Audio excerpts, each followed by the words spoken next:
Buenos días a todos, a las 31 personas que estáis conectados a esta sala.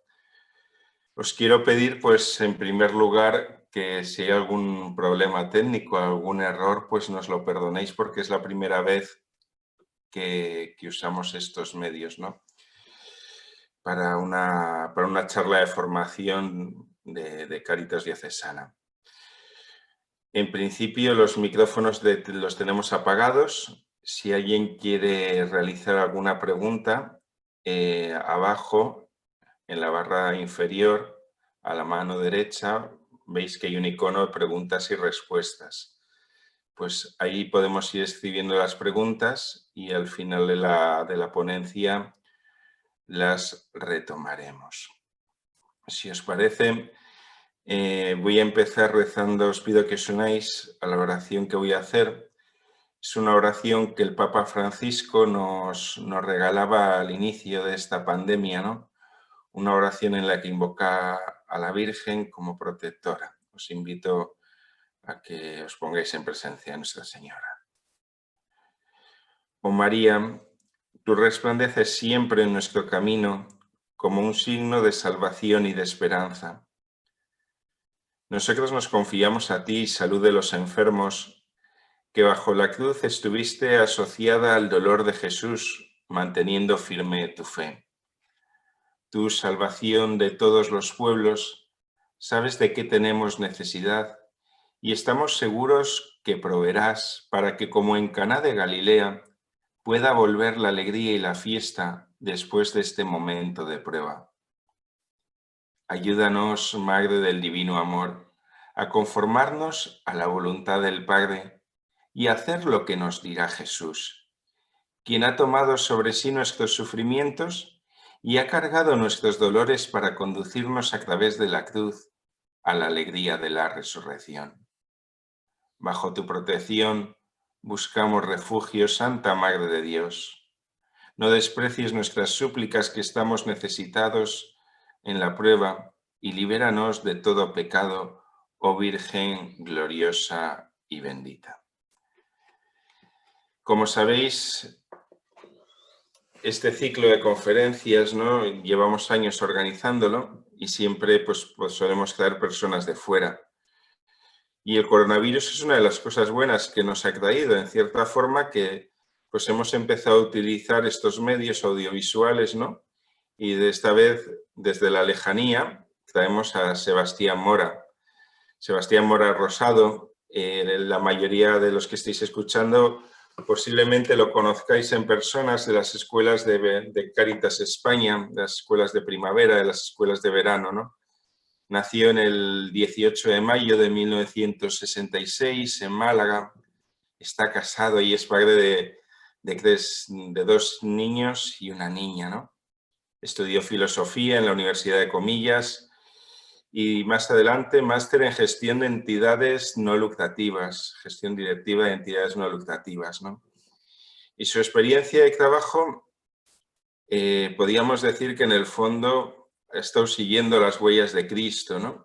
Siguiendo las huellas de Cristo por sus preferidos, por los más necesitados, ¿no? Se inicia como coordinador del Centro Santa Isabel de Acogida de Migrantes, dependiente de la diócesis de Madrid, de la Delegación de Inmigraciones de Madrid, ¿no? Pasa a trabajar más adelante en la asociación Granja Alamadillas, ¿no?, como educador. Y en el año 93 entra a nuestra gran familia y entra en la rama de Cáritas Diocesana de Madrid, donde ha estado 15 años de coordinador de pisos de acogida de enfermos de VIH, de SIDA, coordinador del área de voluntariado, director de tratamiento sustitutivos de opiáceos, responsable del área de coordinación institucional, responsable del área de comunicación, relaciones externas y subdirector de la Cáritas de la Vicaría Quinta de la Diócesis de Madrid. Como podéis ver, conoce perfectamente nuestra casa. En el 2008 entra a formar parte de los servicios generales de Cáritas España, donde asume el cargo por el que la mayoría lo hemos conocido, ¿no?, de secretario general hasta el año 2017. Fue en ese tiempo director ejecutivo de la Fundación FOESA, ¿no?, y vicepresidente de la plataforma del tercer sector y de la plataforma ONG de Acción Social en España. Nos dejó hace apenas 3 añitos, dejando paso a Natalia, como sabéis, y en la actualidad Sebastián pues ha vuelto a sus orígenes de estudiante, ha vuelto a la Universidad Pontificia de Comillas, pero esta vez para impartir sus conocimientos en 2 áreas, cristianismo y ética social, y como ética de la cooperación al desarrollo y la acción humanitaria. Y no solo imparte sus conocimientos, sino que sigue en el campo de la investigación sobre las minorías religiosas y el tercer sector social, en el que está realizando su tesis doctoral, o en el que ha realizado su tesis doctoral, que defenderá en el próximo mes. Pues le damos gracias a Sebastián, que comparta con nosotros estos conocimientos y que nos aliente pues, a seguir al pie del cañón en el seguimiento del Señor, de Jesús, atendiendo a los más necesitados. Sebastián, muchas gracias por estar aquí.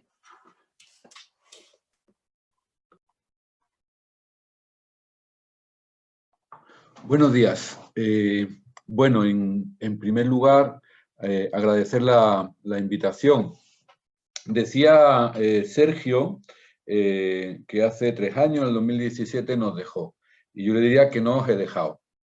Sigo siendo voluntario de Cáritas, Cáritas sigue siendo mi hogar y ahora no tengo ninguna responsabilidad en la gestión, pero yo no puedo dejar Cáritas porque parte de mi identidad, de mi esencia como persona y como cristiano es Cáritas, ¿no?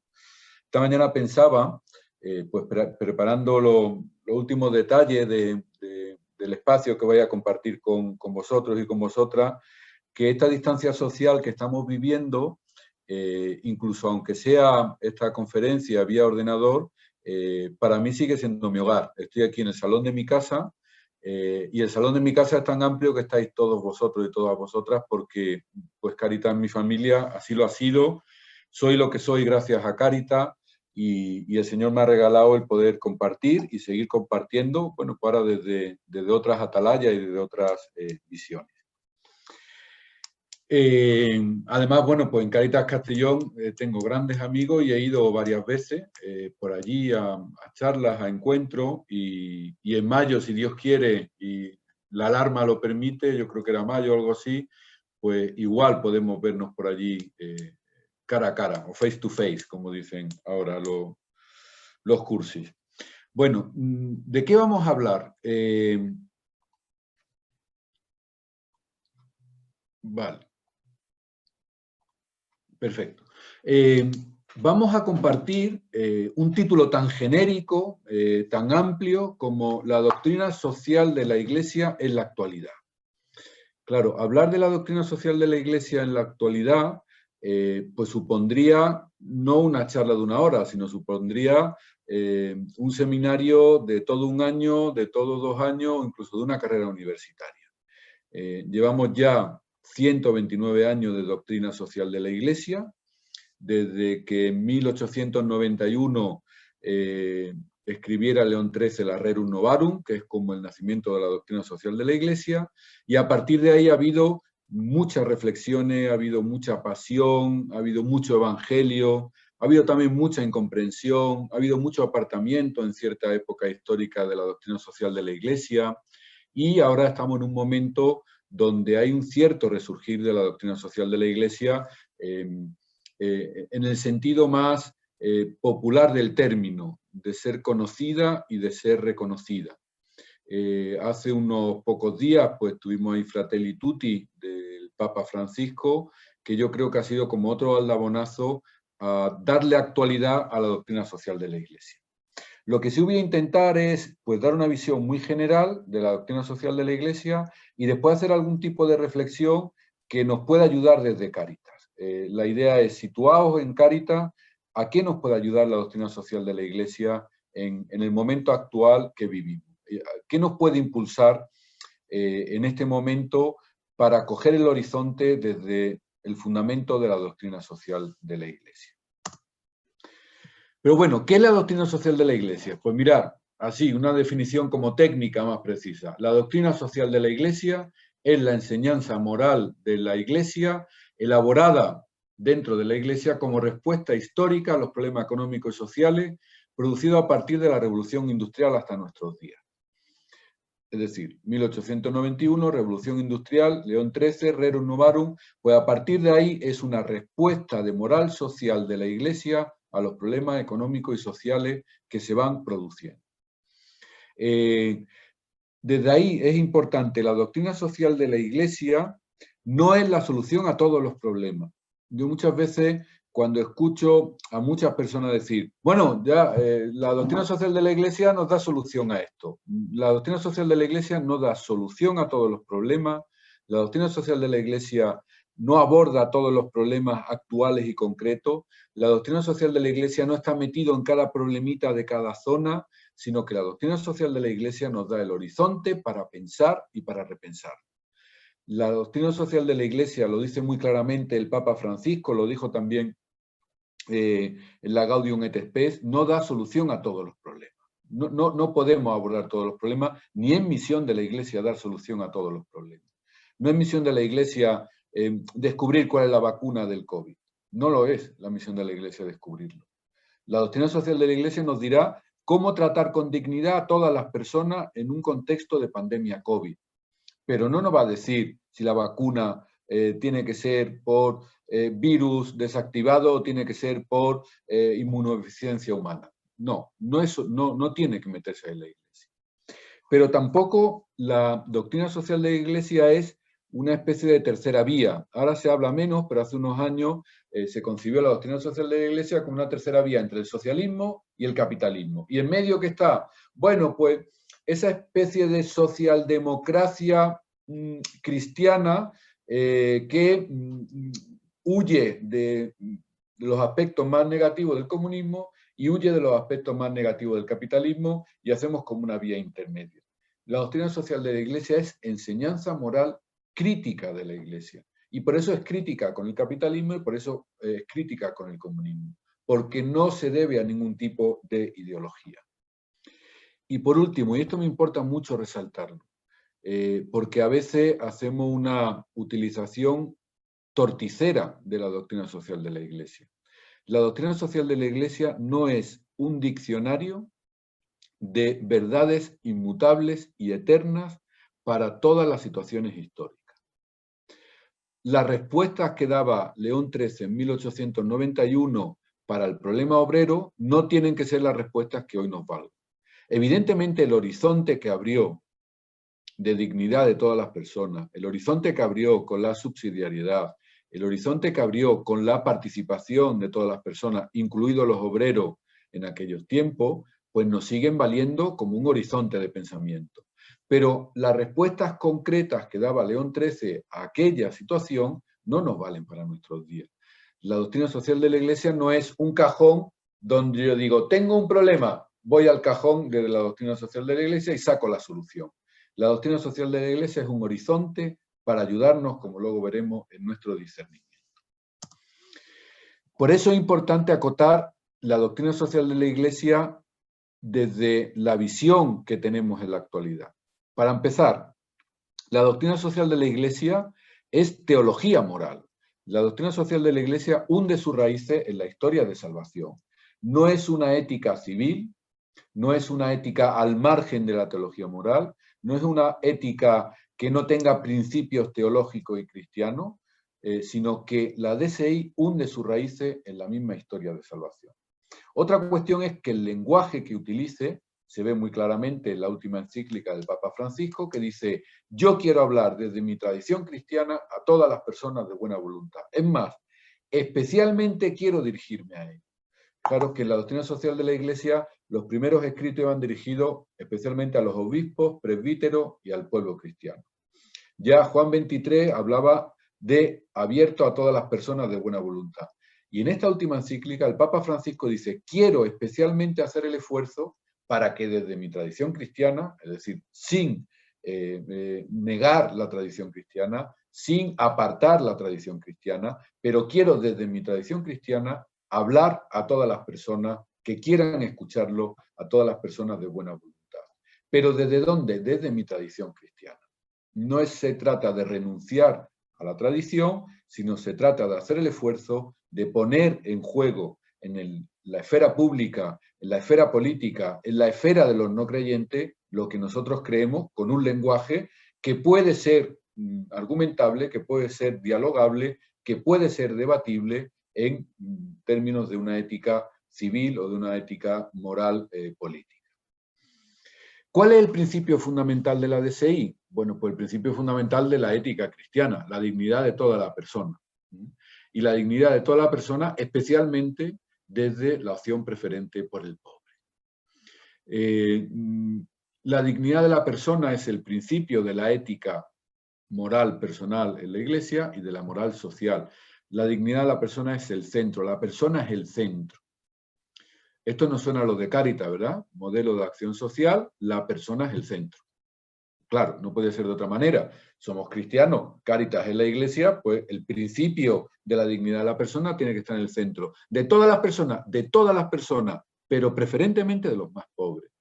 Fijaros que en estos momentos donde a veces se habla de la no dignidad de ciertas personas, de la no ciudadanía de ciertas personas, de la pseudohumanidad incluso de ciertas personas, para lo de Cáritas, para la Iglesia, para la doctrina social, el centro es la persona. Sin persona no hay doctrina social. Sin dignidad de la persona no hay posible doctrina social. Es el centro, es el fundamento y es el origen de todas nuestras acciones, la dignidad de la persona. En tercer lugar, la doctrina social de la Iglesia es dinámica e histórica, lo decía yo antes. No podemos hacer el mismo análisis que hacía Juan XXIII en Paces Interris. No podemos. Evidentemente hay muchas cosas que coinciden, hay muchas cosas que siguen siendo igual, pero la visión global va variando. Por eso tiene sentido que los papas sigan escribiendo sobre la doctrina social de la Iglesia. La Populorum Progressio seguramente es uno de los documentos de doctrina social de la Iglesia, del Papa Pablo VI, más completo, a mi entender. Tenemos que seguir yendo a Populorum Progressio, pero también era necesario un Caritas in Veritate que pusiera, de alguna forma en actualidad, muchos de los conceptos que se utilizaron en Populorum Progressio. Es decir, tiene un carácter dinámico y un carácter histórico. Cuando la Rerum Novarum se escribió, por ejemplo, no existía la realidad de una mundialización, de una globalización. Está escrito para una economía que es una economía menos global de la que hoy en día. Una economía que empezaba la robotización, llamaríamos hoy en día, de la producción. Hoy estamos en un entorno digital que no tiene nada que ver, o tiene poco que ver, en el contexto de esa primera industrialización. En cuarto lugar, la DSI, la doctrina social de la Iglesia, es parte esencial de la evangelización. No hay evangelización cristiana sin evangelización de lo social. No la hay. No hay esa prioridad de un elemento, de un factor sobre otro. Si no hay caridad, no hay evangelización de lo social. La doctrina social de la Iglesia es parte inherente de la evangelización cristiana. No podemos decir es más importante esto que lo otro, no, es que es parte inherente. Las famosas 3 patas de la liturgia, de la palabra, de la catequesis, de la caridad, van unidas. Y por eso la doctrina social de la Iglesia no es un libro para los expertos de lo social. La doctrina social de la Iglesia es para todos los cristianos, es para todas las personas que dicen creer en el Dios de Jesucristo en la Iglesia Católica.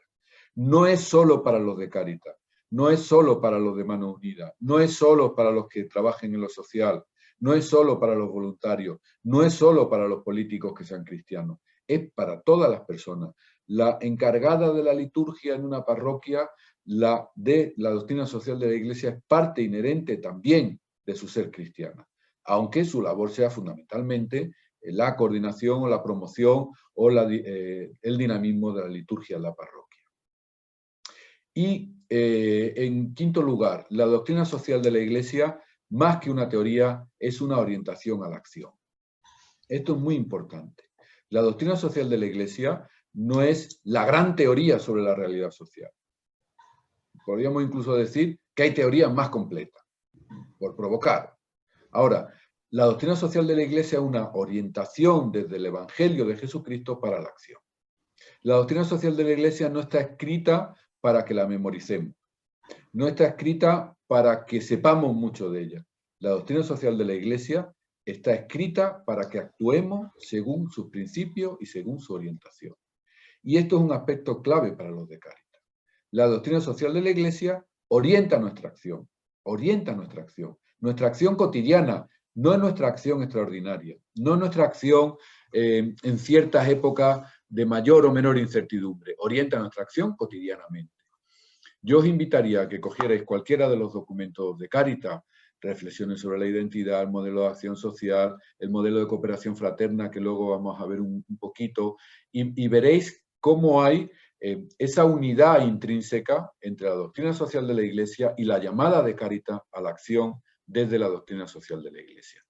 No tenemos esta charla para que sepáis mucho de doctrina social de la Iglesia, sino para que vuestra acción se conforme en la línea, en el horizonte de la doctrina social de la Iglesia. Decía Aristóteles que él no estudiaba la virtud para saber qué era la virtud, sino para ser virtuoso.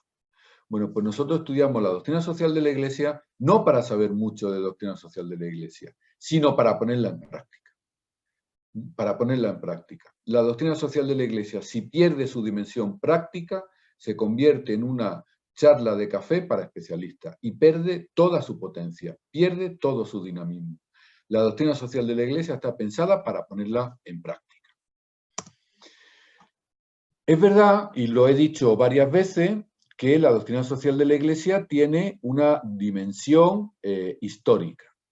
Pero también es verdad que la doctrina social de la Iglesia, desde esos primeros escritos en 1891 hasta Fratelli Tutti en 2020, mantiene lo que técnicamente se llaman los principios permanentes de la doctrina social de la Iglesia.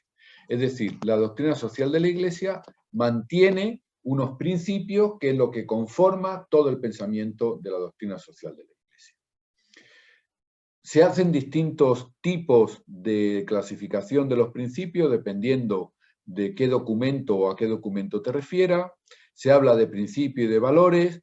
Bueno, yo he querido poner aquí estos principios que son los que el Compendium de Doctrina Social de la Iglesia pone, reflexiona y nos plantea, porque creo que son los básicos para pensar, y vuelvo a repetir, cara a la acción, no para saber mucho sobre los principios de la doctrina social de la Iglesia. Bueno, pues desde estos principios, lo decíamos antes, todo gira en torno a la dignidad de la persona.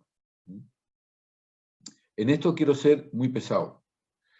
Estamos en un tiempo histórico, lo vamos a ver, donde la cuestión social es la cuestión antropológica. Lo decía Benedicto XVI en Caritas in Veritate. Es decir, ya no se trata solo de la defensa de la persona, sino que hay una pregunta que se hace cotidianamente, que es, ¿qué es ser persona? ¿Es persona un enfermo con un coma persistente en una UCI? Pues hay gente que dice que no. ¿Es persona un inmigrante indocumentado? Pues hay personas que dicen que son pseudopersonas porque son pseudociudadanos. ¿Es persona con toda su dignidad un anciano que no ha sido ingresado en un hospital en los tiempos de marzo o abril por su edad? Claro, ya no es solo defendamos a la persona, sino que ahora hay una pregunta que es, ¿y qué es ser persona? Yo suelo decir que nos encontramos en una época, y luego lo diré, de transición, donde la pregunta por lo que es ser persona ya no es solo por defender a la persona, sino por qué es ser persona. Y aquí nos jugamos mucho. Y aquí nos jugamos que los últimos, los no atendidos, los excluidos, los expropiados, los descartados, tengan su espacio como absolutamente dignos y no como algo relativamente digno. Independientemente de que trabaje, independientemente de que tenga papel, independientemente de su estado de salud, independientemente de que sea un adicto o no, las personas tienen dignidad y no tienen precio. Y por lo tanto no podemos actuar con ellas, no podemos defender su situación desde el precio, sino desde la dignidad. El segundo elemento, los derechos y deberes humanos como un marco de consolidación de esa defensa de la dignidad humana. La Iglesia en un primer momento no se encontró a gusto con la Declaración de los Derechos Humanos, especialmente con los derechos humanos de primera generación, que eran los liberales, donde se sentía que podía patinar, bueno, pues ese estado de libertad y convertirse en una especie de libertinaje. Hoy en día la Iglesia aporta que los derechos humanos es el marco donde tenemos que leer nuestra doctrina social. El marco civil, nosotros tenemos que ir más allá, pero el marco civil en el cual nos tenemos que basar en nuestra defensa de la dignidad son los derechos humanos.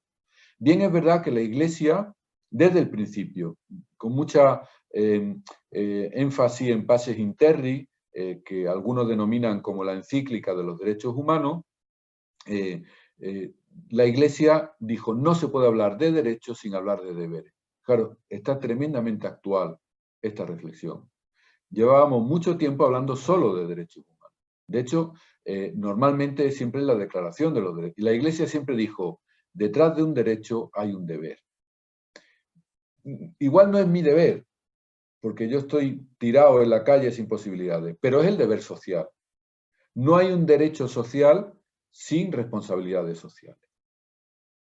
Y no es posible mantener, por ejemplo, el derecho a la salud sin la responsabilidad social de todos los ciudadanos.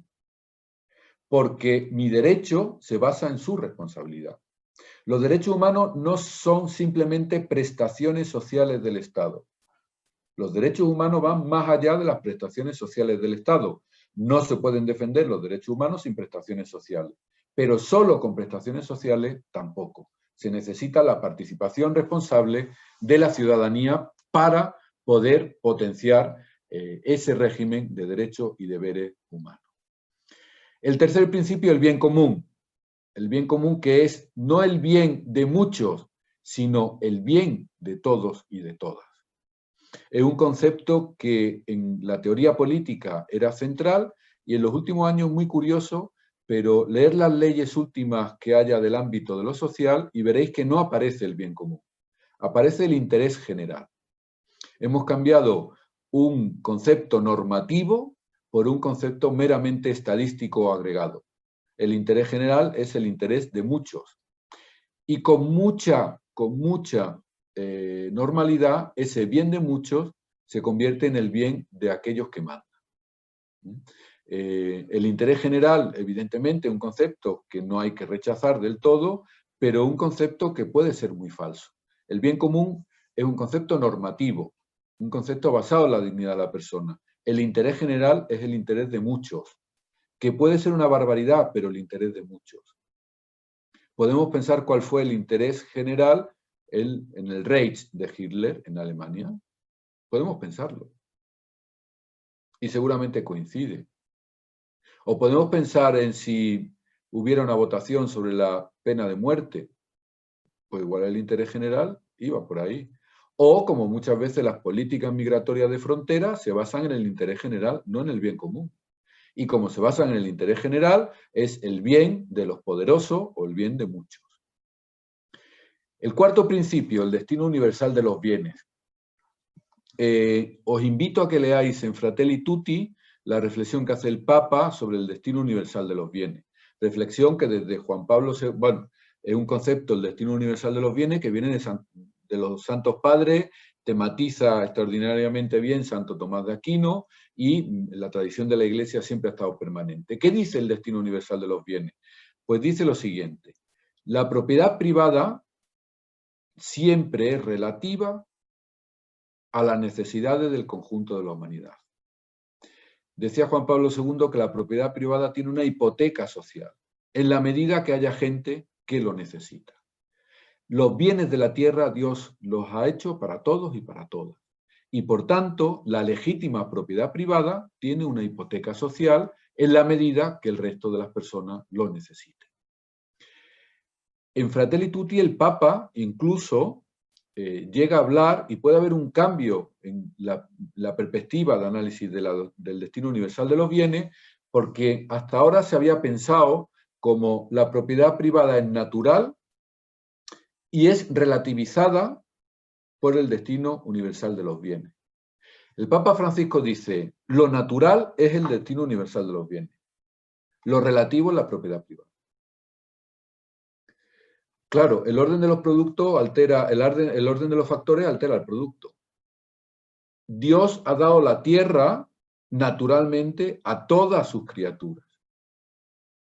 Y la propiedad privada es un mecanismo artificial que los humanos nos hemos dado para nuestro desarrollo.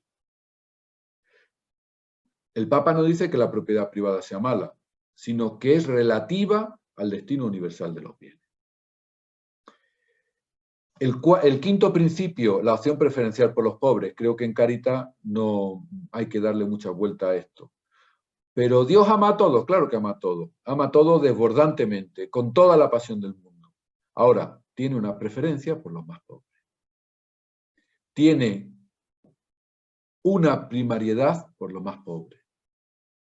Es prioritario leer la realidad desde los más pobres.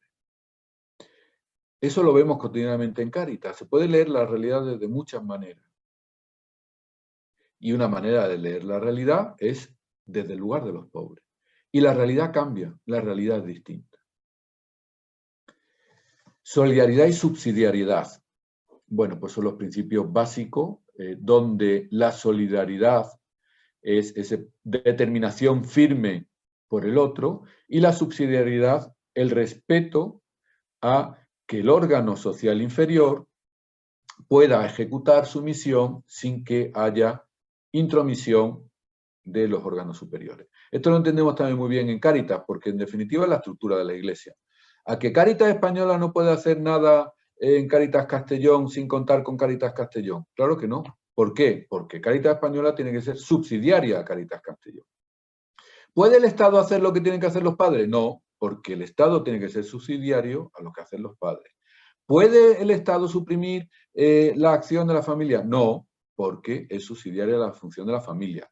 Puede, en la medida que esa familia no funcione, puede, en la medida que esa familia esté delinquiendo, puede, en la medida que esa familia no esté cumpliendo con sus obligaciones. Evidentemente que puede. Pero en términos generales, la subsidiariedad lo que nos dice es necesaria, es absolutamente necesaria la participación del tejido social y que desarrolle todo lo que pueda desarrollar.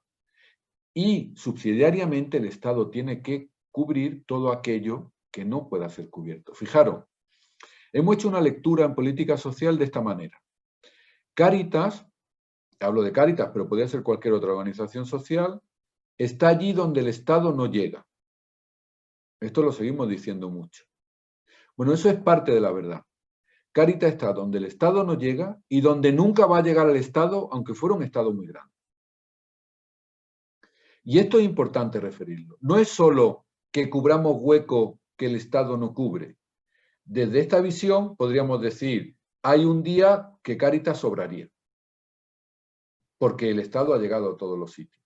Bueno, la subsidiariedad lo que nos dice es, por muy grande que sea el Estado, por muchas políticas sociales que tenga el Estado, hay lugares del alma donde el Estado no va a poder llegar. Y Cáritas, independientemente de la política social que haya, tiene su espacio. Yo recuerdo hace muchos años, cuando cuando el IMI en Madrid, Ingreso Mínimo de Integración, por los años 90, una de la consejera de Servicios Sociales en una reunión nos dijo, ¿y ahora qué vais a hacer los de Cáritas cuando pongamos el ingreso de integración que va a suprimir a todos los pobres? Bueno, pues fijaros, ahí hay dos cosas. Primero, una visión de la pobreza absolutamente reducida y segundo, una visión reducida de lo que es la acción social. Porque la subsidiariedad lo que nos refiere es que siempre va a ser necesario que el tejido social cuide, acompañe, sustente, abrace, bese, quiera a las personas, independientemente de que tenga un ingreso mínimo vital o tenga dos. Porque la persona es mucho más que una dimensión meramente económica o agregativa. Y por último, la participación.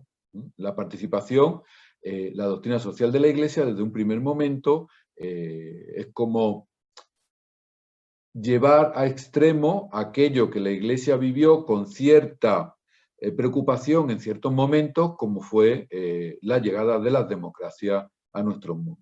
La democracia es buena, hay que participar en democracia. Y es más, y en esto sí que quiero ser también muy claro, lo que nos dice la doctrina social de la Iglesia no es simplemente que haya que potenciar la participación en el ámbito político externo. Lo que nos dice la doctrina social de la Iglesia es que en nuestras organizaciones tenemos que participar.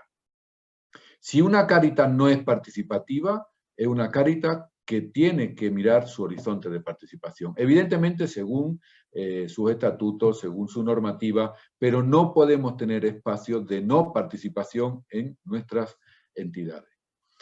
Y no podemos tener un espacio de no participación para aquellos que son los predilectos, que son los pobres. Hablar de participación en Cáritas de las personas excluidas no es simplemente un algo más que nos pide la realidad, sino que debería ser algo esencial a nuestra labor y a nuestra misión. Los pobres no son sujetos pasivos de nuestra acción, sino que son entitativamente y desde la teología moral de la Iglesia seres activos de la intervención. En Fratelli Tutti, el Papa lo dice también muy claro cuando habla de los movimientos populares. Los pobres no pueden ser meros receptáculos de nuestra ayuda. Los pobres son personas que merecen la dignidad y merecen la creatividad de participar en las entidades por las cuales están siendo atendidas. En este caso, Cáritas. Participación no es solo decir que tenemos que vivir en una democracia, que evidentemente lo es, sino que nuestras organizaciones tienen que ser participativas, dentro de los canales de lo que es nuestra misión, de lo que es nuestra esencia y de lo que es nuestra identidad. Y yo creo que aquí hay una llamada clara, y yo diría una llamada clara desde esa opción preferencial por los pobres que estábamos diciendo anteriormente también. Bueno, en esto no me voy a meter, pero mirar todos los documentos que tenemos ahí de doctrina social de la Iglesia, puesto los que se consideran básicamente de doctrina social de la Iglesia. Hay básicamente encíclicas, alguna exhortación apostólica y alguna carta apostólica como Octogésima Advenien de Pablo VI y Evangelii Gaudium, que es una exhortación apostólica de Francisco. Bueno, y también hay una constitución pastoral del Concilio Vaticano II, que es Gaudium et Spes.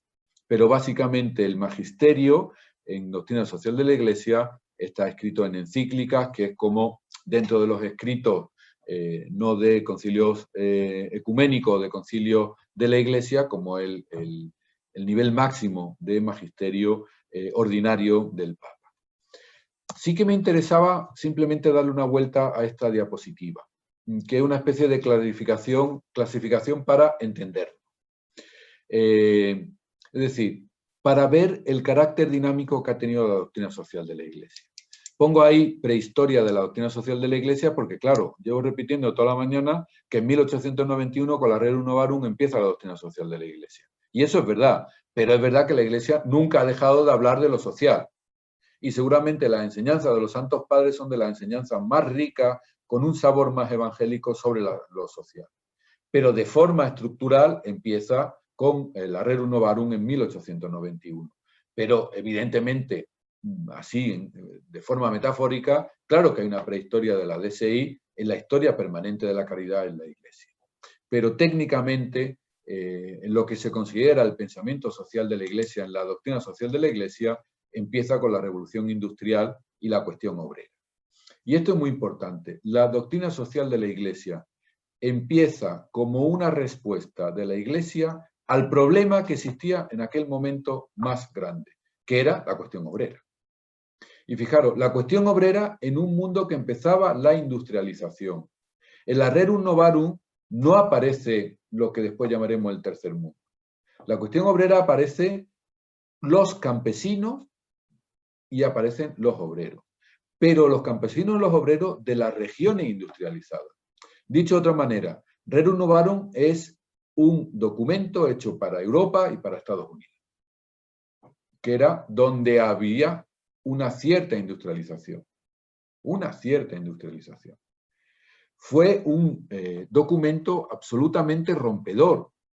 Más que hacia afuera de la Iglesia, fue rompedor hacia el interno de la Iglesia. Que un papa tematizara como tematizó esos elementos fue un elemento rompedor. De hecho, por ejemplo, en España, la recepción de la Rerum Novarum fue muy compleja.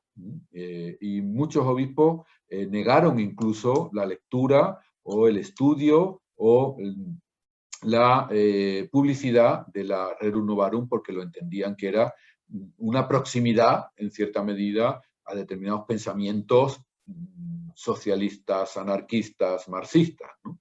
En la Rerum Novarum se hablaba de la participación sindical de los obreros, es verdad que una participación peculiar, pero se hablaba del salario justo, se hablaba de las condiciones laborales, se hablaba de el no trabajo de los niños, es decir, bueno, pero un documento que para aquella época, ya digo, especialmente hacia dentro de la Iglesia, fue muy revolucionario.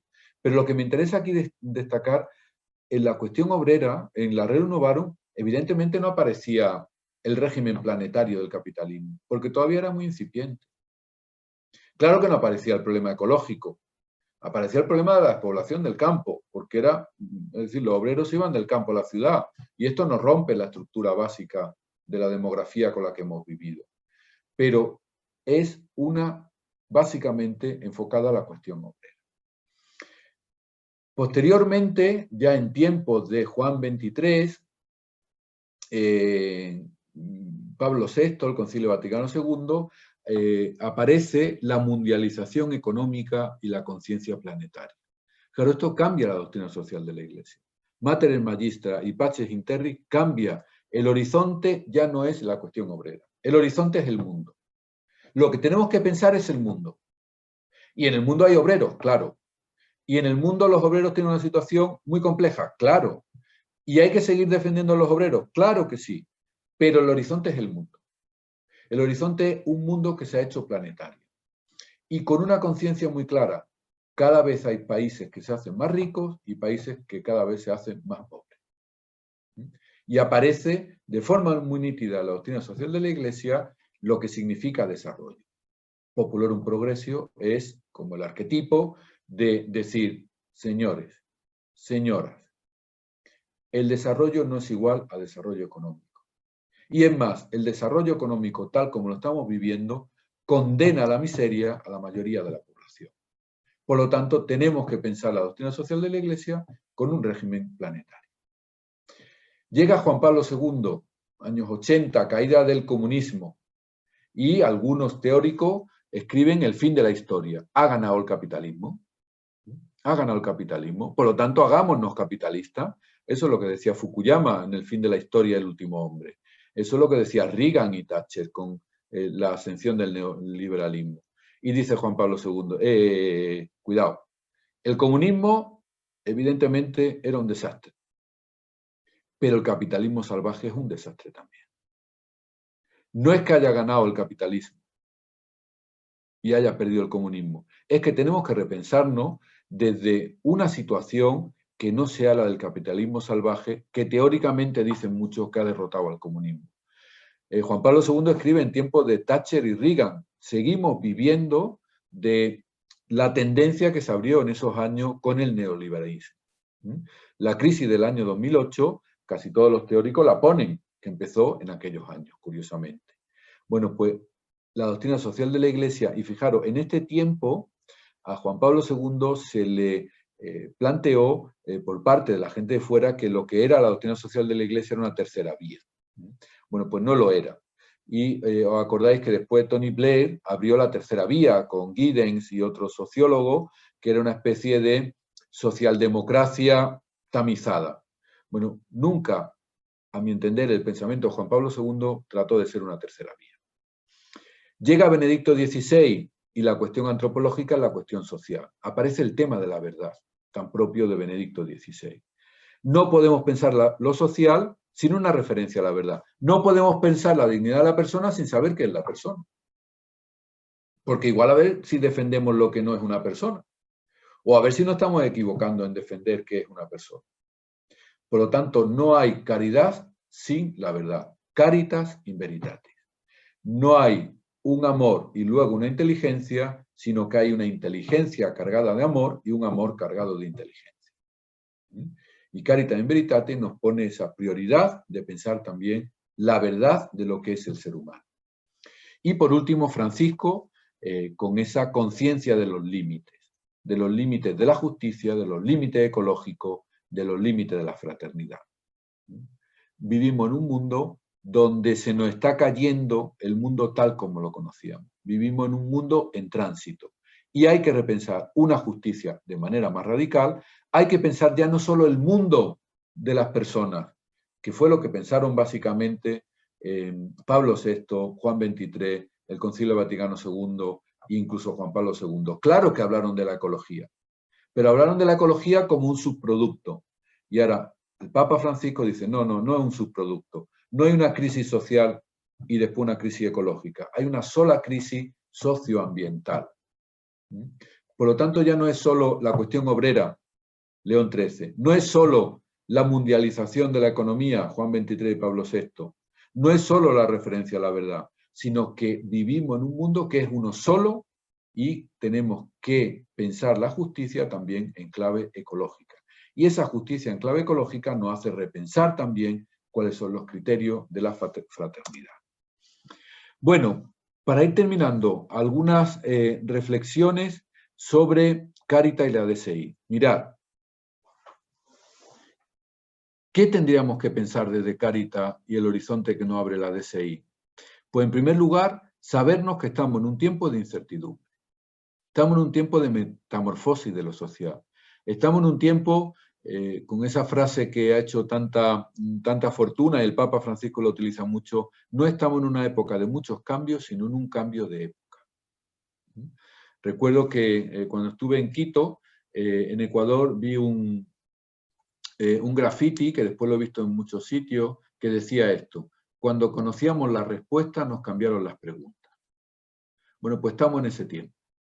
Si nosotros ya lo sabíamos todo en Cáritas, ya sabemos cómo actuar, es que nos han cambiado las preguntas.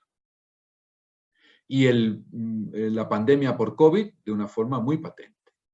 Por eso tenemos que rescatar aquella definición tan bonita de Pablo VI en el 80º Advenio. La doctrina social de la Iglesia nos da principios para la reflexión desde los valores permanentes, criterios para nuestro juicio y orientaciones para la acción. ¿Tenemos que pensar Cáritas Castellón? Claro que sí. ¿Desde dónde? Desde esos principios permanentes, desde los criterios que tenemos para nuestro juicio y orientando la acción, no simplemente quedándonos en una teoría.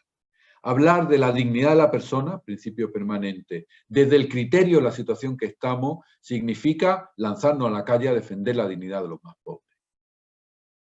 Y en todo lo que vayamos haciendo ahora tenemos que tener muy claro cuál es nuestro faro, principio permanente, cuáles son nuestros criterios, cotidianidad, y cuál es la orientación para la acción. Bueno, pues la doctrina, hay que mirar la doctrina social de la Iglesia para mirar esos principios permanentes, esos criterios de juicio y esas orientaciones para la acción. En tiempos de reducción antropológica, pues tenemos que rescatar aquello de la Popularum Progressio, el número 14. El desarrollo no se reduce al simple crecimiento económico, para ser auténtico debe ser integral, es decir, promover a todas las personas y a toda la persona, en su dimensión espiritual, en su dimensión material, en su dimensión social, en su dimensión familiar, en su dimensión económica, en todas las dimensiones de la persona. En tiempos de desesperanza, bueno, pues eso tan bonito que nos pone el Papa Francisco, la esperanza es audaz y sabe mirar más allá. Caminemos en esperanza. El COVID está haciendo mella en la capacidad de esperanza. El otro día me decía un chico, persona sin hogar, dice, es que estamos en el inicio. Bueno, esa sensación de que estamos en marzo otra vez, pues dice, ¿para qué hacer nada si vamos a volver a marzo? Y ese cansancio social, que se vuelve como pesimismo antropológico, necesita ser alumbrado por la esperanza del Evangelio. Creer contra toda esperanza. Y esto es un elemento sustancial que desde la Iglesia deberíamos de anunciar y desde Cáritas en particular deberíamos de vociferar. No hay vida justa para los pobres sin esperanza. Y la esperanza se construye caminando juntos. Y si renunciamos a la esperanza, renunciamos a la caridad. Si renunciamos a la esperanza, renunciamos a la caridad. Y si renunciamos a la esperanza, renunciamos a nuestra fe. No podemos caminar sin esperanza. Y los tiempos son duros, son complejos, pero no podemos caminar sin esperanza. Y en tiempos de polarización ideológica, el diálogo con el Estado y con la sociedad, la Iglesia no tiene soluciones para todo, pero tiene que sentarse a dialogar. Y no podemos vivirnos en la Iglesia y no podemos vivirnos en Cáritas con una frase que yo he repetido mucho. Parece que a veces en Cáritas y en la Iglesia nos define esta frase: somos los mejores y nos caracteriza la humildad. Bueno, pues igual ni somos los mejores y de humildad andamos regular. Tenemos que sentarnos a hablar incluso con aquellos de los cuales decimos que no tenemos nada que aprender, porque siempre vamos a aprender del diálogo responsable. Y eso no significa renunciar a nuestros criterios ni a nuestra identidad. Y en esto el Papa está siendo tremendamente específico. El diálogo es un principio básico. La Iglesia se hace diálogo, nos decía Pablo VI en Ecclesia Ansua. Bueno, pues la Iglesia se tiene que hacer diálogo permanente en la actualidad ante la polarización ideológica que estamos viviendo. Mirad, solo quería poner esta diapositiva, y ahora me voy a fijar en una cosa antes de terminar. Estos son los 10 principios de desarrollo que poníamos en Cáritas en el modelo de cooperación fraterna. Yo os pongo un ejercicio a los de Cáritas Castellón, después no os pondré nota, aunque ahora estoy de profe y tengo esa tontería de poner nota por todo, pero no os examinaré, pero sí que os animo a que leáis Fratelli Tutti y leáis estos 10 principios de desarrollo del modelo de cooperación fraterna de Cáritas. El otro día yo decía que no sé si Cáritas pensamos como el Papa o el Papa piensa como Cáritas. Porque es tal cual. Si vais cogiendo punto por punto, una mirada profunda a la realidad, al servicio de la persona de un desarrollo integral, que afirma el destino universal de los bienes, el Papa hace mucho énfasis, un desarrollo con los pobres y desde los pobres, que piensa la solidaridad en términos de comunidad. El Papa habla de la categoría de pueblo, dice, y llega a decir, no soy un populista irresponsable, pero sin la categoría de pueblo ni hay sociedad, ni hay política, ni hay iglesia. Un desarrollo de una caridad profética, política y transformadora. Fratelli Tutti es una encíclica sobre la caridad política. Clarísimamente. Donde el Papa llega incluso a afirmar algo que habitualmente no se ha hecho en la doctrina de la Iglesia, que es, incluso los presbíteros se tienen que meter en política. La doctrina clásica es los laicos, lo temporal, los presbíteros, lo espiritual. Pues dice, no seamos ingenuos, también de una manera distinta, de una manera diversa a como los laicos, todo el mundo en la Iglesia tiene que tener una caridad profética, política y transformadora. Un desarrollo que afronta una economía compasiva, habla el Papa de la economía popular, que favorezca la participación, habla del protagonismo de los pobres, que fortalezca la animación de la comunidad, no hay iglesia sin pueblo, y que busca la esperanza, porque sin esperanza no hay caridad, no hay fraternidad. Caminemos en esperanza, leíamos anteriormente. Fijaros que el programa que nosotros nos dimos hace años con el modelo de cooperación fraterna, creo que hace 2 o 3 años, es el modelo que nos plantea el Papa en Fratelli Tutti. Por eso decía que igual el Papa piensa como nosotros. O nosotros como el Papa, siempre estaría bien, ambas cosas. Porque esa dimensión la tenemos ahí. Y mirad, yo quiero hacer énfasis sobre 3 elementos que en este momento me parece básicos. tenemos que hacer una mirada profunda de la realidad social. La doctrina social de la Iglesia se basa en el método ver, juzgar, actuar. Tenemos que tener una buena cualidad de la mirada. Una mirada no solo en el corto, sino en el medio y en el largo plazo. Tenemos que impulsar de una manera novedosa el destino universal de los bienes. Tenemos que repensar el destino universal de los bienes desde el tema ecológico, desde el tema económico, desde el tema comunitario y desde el tema político. Tenemos que desarrollar una acción más con los pobres y desde los pobres, y sin duda ninguna tenemos que tener una caridad profética, transformadora y política mucho más enérgica, mucho más dialogante y mucho más presente, como Iglesia y como Cáritas. Y por último, que es empezar por el principio, en tiempos superficiales, rescatar la espiritualidad. Evangelizadores con espíritu, quiere decir evangelizadores que se abren sin temor a la acción del Espíritu Santo. En tiempos de zozobra, en tiempos de incertidumbre, en tiempos recios, que diría la Santa de Ávila, tenemos que volver a la fonte donde todo mana y corre. No hay doctrina social de la Iglesia sin espiritualidad. No hay Cáritas sin espiritualidad.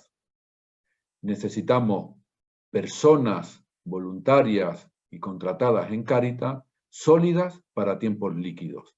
Y la solidez está en el espíritu que todo lo puede. Muchas gracias. Bueno, buenos días, Sebastián. Buenos días. Soy Estíbaliz, del Servicio Diocesano de Formación. Y la verdad es que te agradecemos un montón el esfuerzo en sintetizar de esta manera pues, todo el tema, ¿no?, que nos ha convocado hoy. Entonces, bueno, ya habéis visto que tenemos ahí un panel para las preguntas y vamos a pasar a ellas, porque el tiempo realmente es bastante justo para, bueno, pues para el interés, ¿no?, que tenemos. Que de He hecho 50 minutos justo, ¿eh? Ha tocado la alarma justo al terminar. Sí, sí, vamos, un profesional. Un profesional. Pues la verdad es que esta manera, esta forma, hace que personas de toda la diócesis puedan participar. Personas que no pueden salir de casa en estos momentos, con estas circunstancias, y la verdad que nos ha alegrado mucho pues, ver la inscripción de personas de toda la diócesis y de personas incluso que tampoco están dentro de Cáritas, ¿no? Bueno, así que voy a pasar ya al tema de las preguntas, porque creo que también va a dar bastante de sí. Entonces, tenemos una pregunta.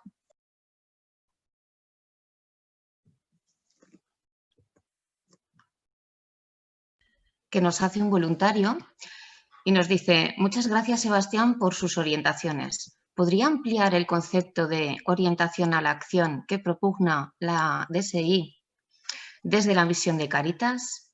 Y si el principio de subsidiariedad no podría limitar de algún modo la orientación a la acción que entiendo prioritaria. Sí, vamos a ver. La orientación a la acción, en definitiva, es pues el método clásico de revisión de vida, de ver, juzgar y actuar. Si veis, ver para tener criterio de juicio, juzgar para actuar. Esas orientaciones a la acción tienen que ver con que nuestras acciones, nuestros proyectos, nuestros programas, es decir, lo que hacemos cotidianamente, no pierdan de vista para qué fueron hechos, desde dónde fueron hechos y qué buscan como misión en ese hacer. La orientación a la acción no es simplemente el hacer por el hacer. No estamos para hacer muchas cosas, estamos para hacer las cosas que tenemos que hacer. Y esa orientación nos viene de ese principio. Por ejemplo, si tenemos un principio como es la opción preferencial por los pobres, y es un principio permanente, nuestro mirar la realidad tiene que ser desde esa opción preferencial por los pobres. Como tenemos criterios de juicio, y por ejemplo vemos que hay personas inmigrantes indocumentadas igual de dignas, es más, para los cristianos más dignas porque son los más pobres los que más sufren, pues nuestra acción como Cáritas, una vez analizada la realidad, tiene que ser cómo estamos con esas personas más empobrecidas. Ya, pero mira, es que podemos hacer muchas cosas, ya, pero la orientación a acción para Cáritas, desde esos principios es, hazlo con aquellos que son los preferidos. Por lo tanto, nuestra acción se tiene que orientar hacia aquellos que son los últimos y no atendidos, que decíamos desde hace años. ¿Por qué? ¿Porque es una moda? No, porque el principio de la doctrina social de la Iglesia nos orienta a que nuestra acción vaya en esa dirección. No, vaya a la dirección de aquellos que nadie quiere. Hace un tiempo en el río Tapajós, que es un afluente de la Amazonía, me decía un jesuita que en definitiva la doctrina social de la Iglesia, cuando nos orientaban para la acción, tenía que ver con estas tres preguntas. ¿Estoy donde nadie quiere estar? ¿Estoy con quien nadie quiere estar? ¿Estoy como nadie quiere estar? Si la respuesta es afirmativa, ahí nos orienta la acción. Donde nadie, con quien nadie, como nadie. ¿Por qué? Porque los principios nos orientan en esa dimensión. Y nos orientan de una forma donde es verdad que a veces la subsidiariedad nos podría y nos debería poner límites. Nos podría y nos debería poner límites. A veces la solidaridad acaba en paternalismo. Y a veces utilizamos la subsidiariedad para decir, no me quiero complicar la vida, que se busque en la vida. La solidaridad, es decir, la tensión a hacer el bien con alguien, y la subsidiariedad, que tenga su autonomía para ir desarrollándose, siempre va a ser una tensión dinámica. Nunca lo vamos a resolver del todo, sino que tiene que aparecer como un criterio de tensión dinámica. Siempre vamos a tener que estar tensionados por esa realidad. ¿Cuándo hacer? ¿Cuándo dejar de hacer? ¿Cuándo hacer? ¿Cuándo dejar de hacer? ¿Cuándo meterme aquí? ¿Cuándo retirarme? A nivel de la intervención concreta con personas, a nivel de la intervención en zona, a nivel de la intervención con las autoridades públicas, a nivel de la coordinación con otras organizaciones.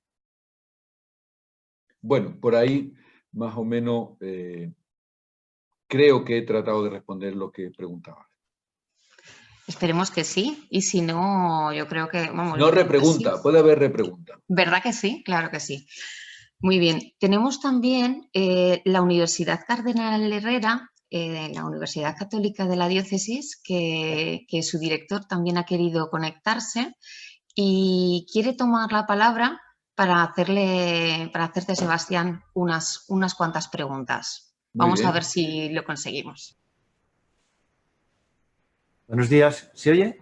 Sí. Ah, perfecto. Bueno, estamos en el aula de Doctrina Social de la Iglesia con el grupo segundo de Medicina y yo he interrumpido la clase para escucharle a usted y conectar con Cáritas. Sinceramente, mi interés principal era conectar con Cáritas y el segundo, escucharle a usted, pero está muy bien, tengo que decir. Hay un punto o dos que me gustaría comentar por cosas que yo he explicado en clase y que me gustaría contextualizar. Y el primero, creo que el más importante, es la idea de si el bien común es el bien de todos o si se puede replantear, como hace en ocasiones casi literalmente la doctrina social, aunque yo ya comenté que hay papas que hablan del bien de todos y papas que hablan del bien de cada uno, dándole más importancia al aspecto cualitativo y no cuantitativo de a cuánta gente afecta la medida que voy a tomar. Porque si estamos comentando que lo más importante es la dignidad humana, realmente es menos importante, me pregunto yo, a cuánta gente va a tomar la decisión y es más importante cómo va a afectar la vida concreta, la dignidad humana de aquellas personas a las que van a ser afectadas por mi decisión, porque si es así, sería mejor definir el bien común como este conjunto de condiciones sociales que permitirán a cada uno alcanzar su perfección, aunque no sea a todos. Esta sería la primera cuestión. Bien.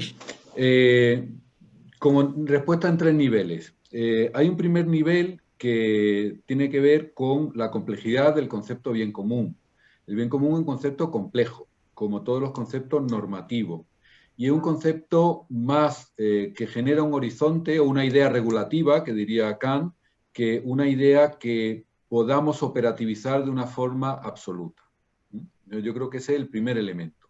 Es un concepto regulador y, como todos los conceptos reguladores, es muy difícil a la hora de acotar.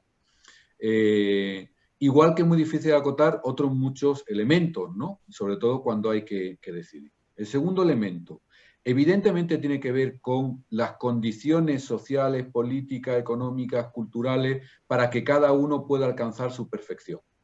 Sería como la definición canónica del bien común. Con lo cual puede haber una lectura de este tipo, puestas las condiciones, que cada uno tire para adelante. Claro, el problema es que en las mismas condiciones yo salgo para adelante y hay otro que no sale para adelante.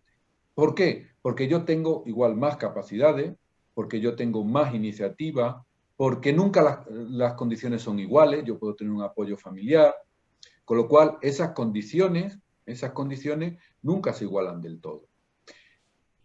Eso partiendo de la base de que las condiciones sean iguales. Podemos pensar en las condiciones en la actualidad si realmente están puestas las condiciones para ello. Si mi hijo que tiene un cuarto para estudiar él solo con una buena conexión wifi puede ser homologable a chicos que están viviendo en una habitación. En la misma ciudad, en el mismo pueblo, en la misma época histórica.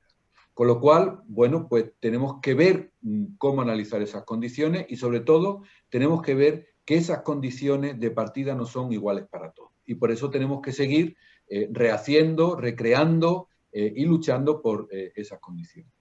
Y en tercer lugar, yo creo que el bien común se reclama evidentemente como idea reguladora para todos y para todas las personas. Para toda la persona, en todas sus dimensiones, y para todas las personas y todos los pueblos. En eso yo creo que la Iglesia nunca ha renunciado a ese concepto regulador. Evidentemente, un concepto regulador que tendrá esa tensión escatológica que será muy difícil en su planificación. Y es más, en el bien común, y ahí está también el principio de la opción preferencial por los pobres, que hay que leerlo, los principios hay que leerlo en conjunción, nos dirá, oye, no se trata de un mínimo común donde haya un buen nivel de vida y queden unos fuera y otros dentro. Fíjate, podemos llegar a una lectura que, bueno, el bien común bueno sería esas sociedades donde hay una gran clase media, independientemente de que después quede gente al margen. Bueno, ese no es el bien común de la Iglesia. Dice el Papa en Fratelli Tutti, mientras quede alguien fuera, no hemos llegado a la fraternidad universal, no hemos llegado a ese bien común general. Aunque solo sea uno, porque esa tensión escatológica, ese ya sí, pero todavía no, tiene que permanecer en esa lucha continua. Y es más, preferentemente tendríamos que mirar el bien común en cómo quedan esas personas que están más afectadas. No cómo queda el PIB, que evidentemente hay que tenerlo en cuenta, sino cómo quedan esas personas que están más rotas, esas personas que están más al margen. Bueno, pues esas tres reflexiones se me ocurrirían sobre el bien común, que ya digo, es un concepto complejo, es un concepto regulador y un concepto que hay que leerlo desde la realidad también de los más pobres en la doctrina social de la Iglesia.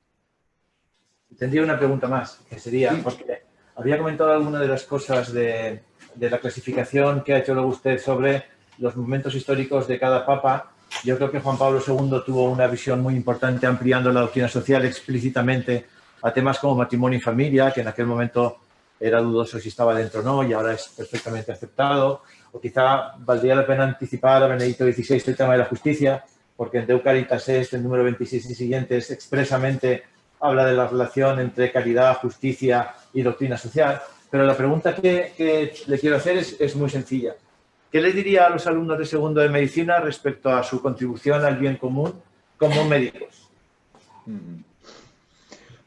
Bueno, sí, evidentemente la clasificación que he planteado, pues faltan muchas cosas, no solo esa, pues faltan mucho más. Por ejemplo, también toda la ampliación al mundo bioético, ¿no? Que históricamente lo social no se juntaba con lo bioético y tanto Juan Pablo II como también Benedicto XVI especialmente habla de ese mundo bioético de una forma muy patente y abriendo también a la doctrina social de la Iglesia. Incluso cuando Caritas in Veritate, algunos analistas decían, bueno, esto ya es un totum revolutum, ¿no? Ya parece que cabe todo en la doctrina social de la Iglesia. Bueno, porque se tiene que adaptar a los signos de los tiempos. León XIII no iba a hablar de tecnología de la información. evidentemente Benedicto XVI especialmente y Francisco pues tienen que hablar, porque no hay un mundo sin tecnología. Bueno, ¿qué decir a los médicos desde la doctrina social de la Iglesia en su contribución profesional? Yo creo que es el momento donde más patente se puede ver esa realidad. Y yo lo que diría es, de una forma muy patente, se nos pone encima de la mesa que vosotros y vosotras como médicos tenéis que saber articular de una forma muy importante el derecho a la salud y el derecho al cuidado. Tenéis que articular de una manera equilibrada lo que significa curar y cuidar. Tenéis que saber articular de una manera muy precisa dónde están los límites de la dignidad humana, porque el ámbito médico, y lo vemos cotidianamente, es un ámbito donde se genera mucha vida, pero también un ámbito donde se puede desperdiciar mucha vida. Y yo creo que tener claro ese principio de la dignidad en el ámbito biomédico hoy en día es una necesidad clara, con los aspectos del principio de la vida, con los aspectos del final de la vida, con los aspectos de intermedio de la vida. Tenemos ejemplos patentes de lo que significa considerar la dignidad humana simplemente con un valor de uso. El tema de los ancianos en la residencia, incluso con criterios de sociedades médicas, hablando del uso social de los pacientes, ha sido, a mi entender, un elemento que habría que reflexionar en profundidad. Pero, por favor, mirar a la persona en toda su dignidad, en toda su integridad, y saber articular cómo cuidar y cómo curar, saber articular cómo tener ternura y cómo tener profesionalidad y sabiduría técnica. La técnica no puede ahogar la ternura y la ternura no puede expulsar a lo técnico. Un abrazo no cura como un medicamento, pero sin abrazo tampoco nos curamos. Muchísimas gracias. Muy bien. Pues tenemos una pregunta más que yo creo que sería un poquito volver a comentar. A ver, nos dice, explicar un poquito mejor cómo la Iglesia, a través de la DSI, puede influir en la política y la regulación de las estructuras sociales, porque parece que la Iglesia, para cosas de la Iglesia, y que no se tiene que meter en política. Vale. Bueno, creo que he dicho que uno de los elementos clave en estos momentos es que la Iglesia se meta en política, y lo he dicho como un punto específico, un punto concreto. Mirad, es una doctrina ya clásica desde Pío XII que se hable de la caridad política. La caridad política no es una caridad de segundo grado, sino que es una caridad de primer nivel. Incluso Benedicto XVI dice de mayor impacto que la caridad que se puede hacer uno a uno. ¿Cómo meterse? Bueno, pues yo creo que con tres elementos que me parecen, a mi entender, fundamentales. Primero, con un análisis serio de la realidad, con un análisis profundo de la realidad. Se trata de ir a protestar con propuestas, a denunciar con caminos de salida. Y eso no se hace sin una visión de la realidad seria, profunda y sistemática. Segundo nivel, no simplemente como un organismo que, como tiene cierta presencia social, puede hacer cierta presión social, sino la caridad política hay que articularla desde la dimensión comunitaria. Y la dimensión comunitaria significa que se hace política también desde abajo, no simplemente cuando hablamos con el alcalde o con el presidente de la comunidad. La caridad política se hace en el tejido social primario. La caridad política se hace en las asociaciones de vecinos. La caridad política se hace en las redes del tercer sector de acción social. La caridad política hay que hacerla desde abajo. No simplemente, como yo soy Cáritas y tengo un cierto poder, voy a que me solucionen este tema en el ayuntamiento. No, sino desde abajo, generando caridad social. El Papa habla de caridad social y política, amor social, amistad social, habla el Papa. Sin redes de trabajo comunitario no hay posibilidad de generar una caridad política. Y en tercer lugar, abriendo espacios públicos donde podamos ir a plantear nuestras propuestas, nuestras visiones y nuestras dimensiones. Y eso significa participar en ese entramado público que pueden ser espacios políticos en el sentido estricto del término, espacios más reivindicativos, espacios de movilización social, espacios de reflexión en universidades, etcétera, etcétera. Y también espacios de interlocución con los gobiernos. Bueno, pues yo creo que esos tres elementos son claves. Visión de la realidad, visión desde la comunidad y visión desde presencia en el espacio público, sabiendo que somos un actor más en el espacio público. Yo creo que hay algo que muchas veces a Cáritas y a la Iglesia nos puede hacer perder el horizonte, y es creernos los únicos, o creernos los que poseemos la verdad. Y aquí el Papa nos dice, acerquémonos con diálogo, acerquémonos con paz, acerquémonos con nuestra verdad y nuestra experiencia, pero no como imposición, sino como propuesta. Muchas gracias, Sebastián. Bueno, pues yo creo que vamos a parar el turno de preguntas, ¿vale? La suerte que tenemos de que estos medios nos permiten que todo sea grabado, con lo cual el poderlo ver en otra ocasión con tranquilidad, que ya lo hemos comentado previamente, es decir, esto lo puede ver uno personalmente, en equipo, ¿no? En una Cáritas parroquial. Vamos a intentar que se comparta mucho. Y además nos has enviado el Power, con lo cual también lo ponemos a disposición de nuestra diócesis para que lo puedan tener y acompañar a la grabación. Bueno, pues por mi parte voy a darle paso ya a nuestro director, a Juan Manuel Aragonés Beltrán, que es el que te va a dar pues, la despedida y el agradecimiento por parte de la diócesis. Gracias. Buenos días, Sebastián. Indudablemente hay que empezar agradeciéndote tu disponibilidad, tu capacidad y tu magisterio, tu experiencia también. Pero nos has hablado precisamente de un tema enormemente actual, tan enormemente actual que serás probablemente de las pocas personas que en estos pocos días que han pasado se ha leído intensamente la encíclica Fratelli Tutti hasta el punto de poder ya incluirla, introducirla en lo que es la doctrina social de la Iglesia.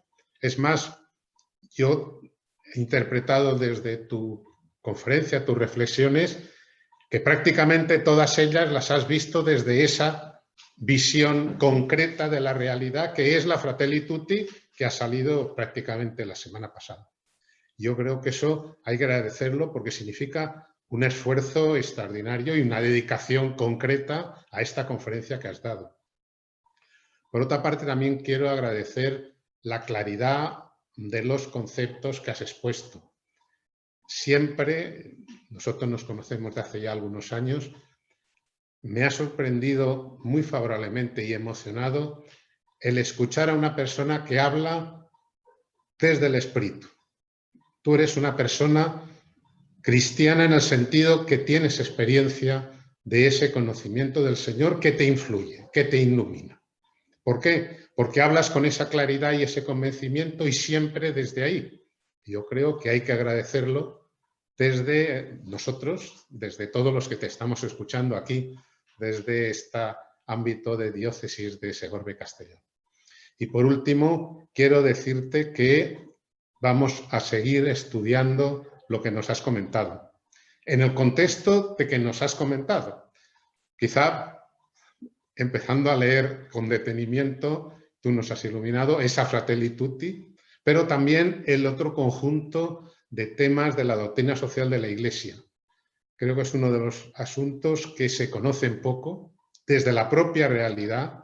Comentaba, tú también lo conoces, el anterior delegado episcopal, aquí Juanma también, Juanma Enrique, que bueno, que tuvo que empezar a hablar en el seminario de la doctrina social de la Iglesia, porque era un tema que se conocía poco.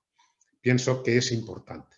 Y es importante también, como dices, tú mismo lo has comentado, en un tiempo que está cambiando, que cambia. Estamos en un cambio de época.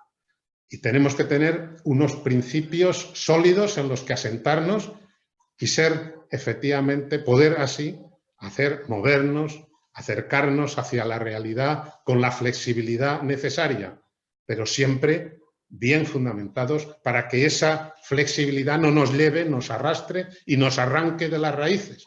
Y por lo tanto volvamos a ser que el viento nos mueve y somos, pues eso, como briznas que desaparecen. Por lo tanto, insisto, gracias Sebastián. Y bueno, podemos ofrecerte lo que quieras. Creo que tu faceta de profesor en la universidad te ha completado una profundísima y seria formación que tú ya traías, ya antes de estar incluso en el mundo de lo social, incluso antes de estar en Cáritas, pero bueno, estás madurando. Por lo tanto, muchas gracias. Gracias y un abrazo muy fuerte. Gracias a vosotros, de verdad, porque lo decía antes, estáis en el salón de mi casa, en el corazón y en la mente, porque sigo siendo de Cáritas, aunque ahora con menos dolores de cabeza por Cáritas. Muy bien.